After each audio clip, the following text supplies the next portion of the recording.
ये आकाशवाणी रायपुर है। छत्तीसगढ़ी समाचार बुलेटिन के संग विभास कुमार झा के जय जोहार। प्रधानमंत्री नरेन्द्र मोदी ह आज सब्बो राज्य के मुख्यमंत्री मन संग वीडियो कॉन्फ्रेंसिंग के माध्यम ले होय बइठका म कोरोना वायरस ले बचाव बर देश म चलत तालाबंदी अउ जरूरी व्यवस्था के जानकारी लीन। ए बइठका म छत्तीसगढ़ के मुख्यमंत्री भूपेश बघेल घलो शामिल होइन।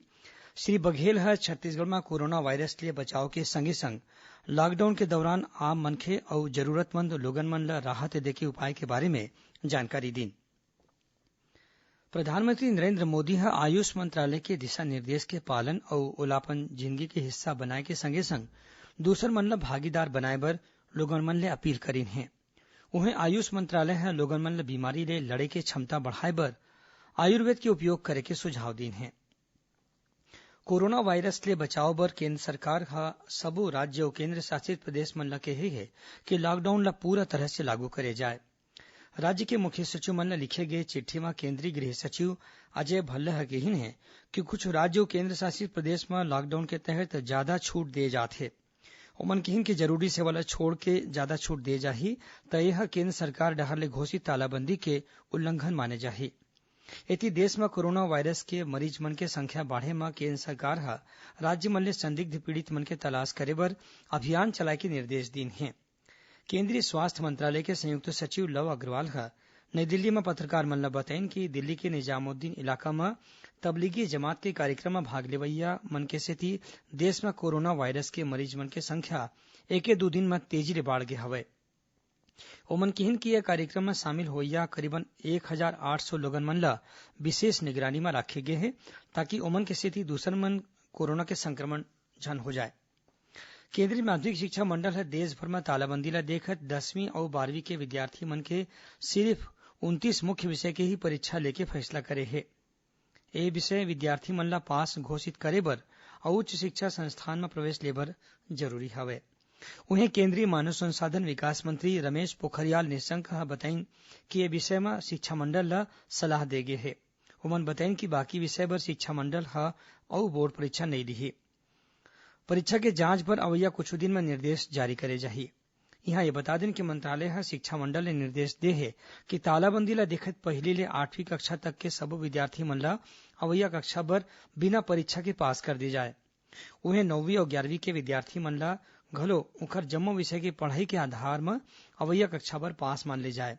एमा छात्र मन कम्प्यूटर म होए परीक्षा या लिखित परीक्षा दुनो किसम ले भाग ले सकत हे। देशभर म कोरोना वायरस के बाढ़त संख्या ल देखत केंद्रीय स्वास्थ्य मंत्रालय ह सबो मन ल कुछ विशेष सलाह दे हे। मंत्रालय ह लोगन मन ल सामाजिक दूरी बनाए राखे के संगे संग साफ सफाई राखे बर अउ भीड़ भाड़ ले बांचे के उपाय करे बर केहे हे। केंद्र सरकार ह केहे कि जरूरी सामान के आपूर्ति करे जाथे अउ लोगन मन ल चिंता करे के कोनो जरूरत नइ हे। मंत्रालय डहर ले यहू सलाह दे गे हे कि घरेलू सामान अउ डॉक्टरी सामान के खरीदी ओतके करे जाए जतका जरूरी हवय। जरूरी सामान ल खरीदे बर एके दू घांव बाहिर जाना ठीक हे। संगे संग लोगन मन ले हाथ मिलाए के घलो बचना चाही। बाजार, दवई दुकान अउ अस्पताल मन म लोगन कम ले कम 1 मीटर की दूरी बनाए राखें। लोगन मन अपन आंखी, कान, नाक अउ मुंह ल छुए ले बचना चाही अउ थोरिक देर म 20 सेकंड तक साबुन ले हाथ धोवत रहना चाही। अतका उपाय करे ले कोरोना ले बांचे जा सकत हे। राज्य सरकार ह लॉकडाउन के दौरान प्रदेश के अधिकारी अउ कर्मचारी मन के तनखा म कोनो किसम के कटौती नइ करे के फैसला ले हे। सरकार ह प्रदेश के सब्बो प्राइवेट कारखाना अउ व्यापारिक संस्थान मन ल घलो केहे हे कि ओमन लॉकडाउन के दौरान अपन कर्मचारी मन के तनखा म कटौती झन करय। यदि कहूं कोनो कर्मचारी खुद होके पैसा देना चाही त ओह अइसन कर सकत हे।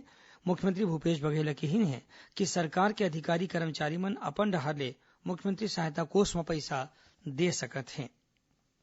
कोरोना वायरस के संक्रमण ल रोके के सेती राज्य वक्फ बोर्ड ह मुस्लिम समाज के लोगन मन ल अपन घरे म नमाज पढ़े बर केहे हे।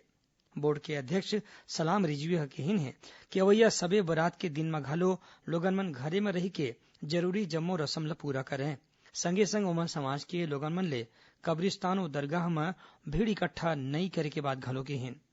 उहें राज्य वक्फ बोर्ड के सचिव ह प्रदेश के सब्बो मुतवल्ली प्रशासक, मस्जिद, मदरसा, दरगाह अउ कब्रिस्तान के प्रभारी मन ल निर्देश दे हे कि ये कोनो जगह म बाहिरी मनखे मन ल आए ले मना करे जाए। राज्य सरकार है प्रदेश के सबो प्राइवेट स्कूल डहर ले लॉकडाउन के दौरान अपन छात्र मन ले फीस वसूली ऊपर रोक लगा दे है।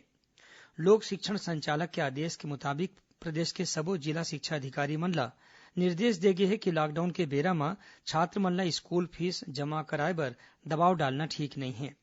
एती लॉकडाउन के सेती प्रदेश के बंद पड़े जम्मो स्कूल म छात्र मन ल ऑनलाइन पढ़ाई लिखाई कराए बर राज्य शैक्षिक अनुसंधान और प्रशिक्षण परिषद के सदस्य मन ल अलग अलग जिला बांट दे गे है।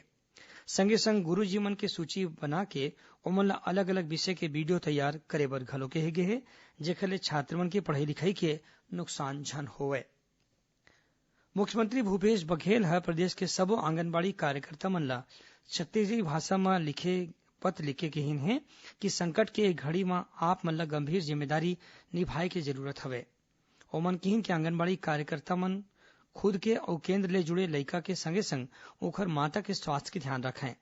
मुख्यमंत्री हकीन कि आंगनबाड़ी केंद्र में लगइया भीड़ ले बांचे बर कार्यकर्ता मन पोषण आहार ला घर घर अउ रेडी टू ईट बनइया मन ला साफ सफाई के संग दूरी बना के काम करे के सलाह दीन है। आकाशवाणी रायपुर के प्रादेशिक समाचार एकांश काली ले कोरोना महामारी ले निपटे बर एक ठिन विशेष कार्यक्रम शुरू करिया है। एक कार्यक्रम हरेक हफ्ता शुक्रवार और मंगलवार की बिहनिया 10:30 बजे प्रसारित करे जाही। एक कार्यक्रम आधा घंटा के होही, जेमा छत्तीसगढ़ के अलग अलग जिला में कोरोना ले बचाव के संगे संग लोगन मन के मदद करे बर करे जात प्रयास के जानकारी दे जाही। काली एक कार्यक्रम के पहली कड़ी के प्रसारण बिहनिया 10:30 बजे ले करे जाही।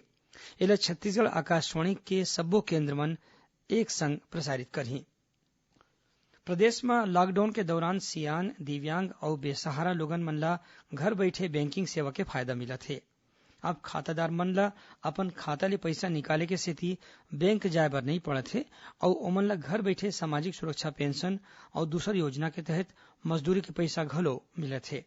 यह बता दें कि केंद्र सरकार डहर ले लॉकडाउन के दौरान महिला समूह सदस्य, किसान और मजदूर मन के खाता में तय करे गे पैसा जमा कराए जात है।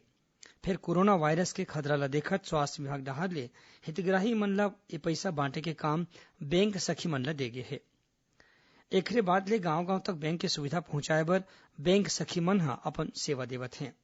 योजना के तहत राज्य सरकार ह 4 ले 5 ग्राम पंचायत बर एक झन बैंक सखी ला जिम्मेदारी दे है। एक संग छत्तीसगढ़ी समाचार बुलेटिन इहीं सिरावत है। जय जोहार।